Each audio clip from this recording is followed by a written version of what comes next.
All right, so the first teaser for the new Harry Potter series is finally here, and fans have been picking apart every single frame. Today, we're going to break down how this reboot isn't just a simple remake, it's building a whole new identity by going right back to the books. Okay, let's just dive right in. This quote from one of the analyses, it pretty much captures the pure passion of the fan base perfectly.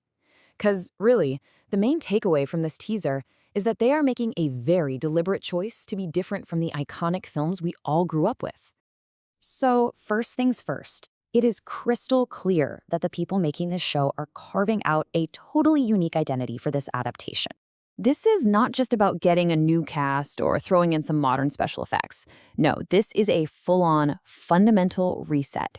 It feels like the goal here is to finally give the book fans all those little details they've been waiting for, while also giving everybody else a fresh, new way to experience the story.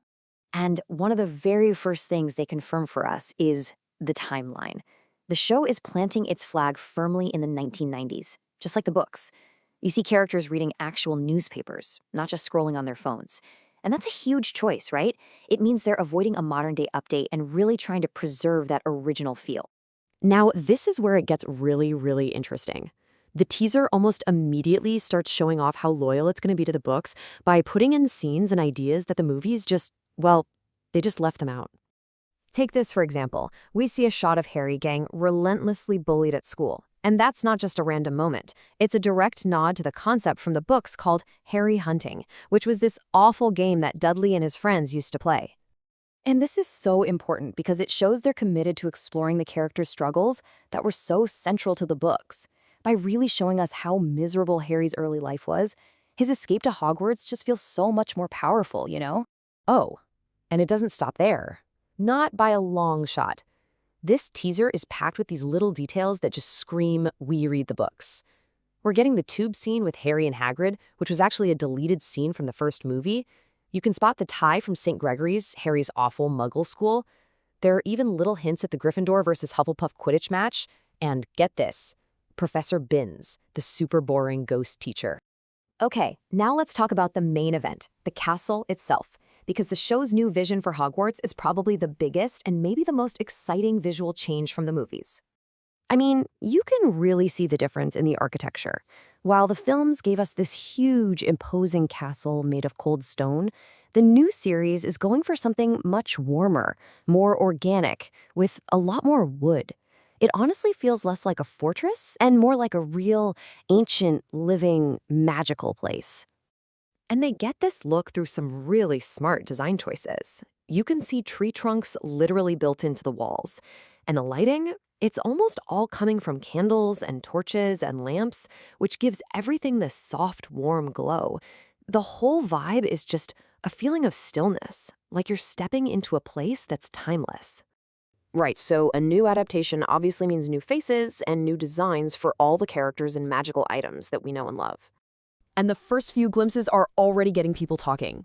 The analysis we saw says that the new Professor McGonagall looks pretty much spot on, but there's a little bit of hesitation about the new Snape. But then you get something like the Sorting Hat, which looks way more worn and tattered, which is different from the movie, yeah, but actually much closer to how it's described in the book.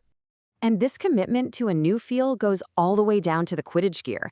The broomsticks aren't those sleek, polished racing brooms we saw in the movies. They look more raw, more rustic, like they were made from, actual brooms. It's all part of creating a magical world that feels a little less polished and a lot more real.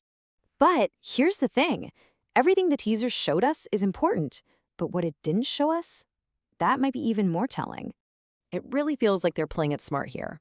The strategy seems to be give us a taste of the world, set the mood, but save those huge, jaw-dropping moments of wonder for the show itself. Just think about it for a second. We didn't get that big, breathtaking reveal of Diagon Alley. We didn't see the first years walk into the Great Hall for the first time. We didn't get a clear shot of Professor Quirrell. And we didn't even see the sorting ceremony. By holding all of that back, they're building up so much anticipation and basically promising us that the real spectacle is still on its way. So, at the end of the day, this first look is really a statement of intent. It's a message sent directly to the longtime fans that's basically saying, hey, we get it, we love the books, and this story is in hands that respect the heck out of the source material. Look, this new vision is a really bold choice. It's not trying to replace the movies we love, it's trying to exist alongside them as a deeper, more detailed dive back into the magic. But it does leave us with one giant question. By sticking so close to the books, can this new series still capture that lightning in a bottle magic that made us all fall in love with this world in the first place?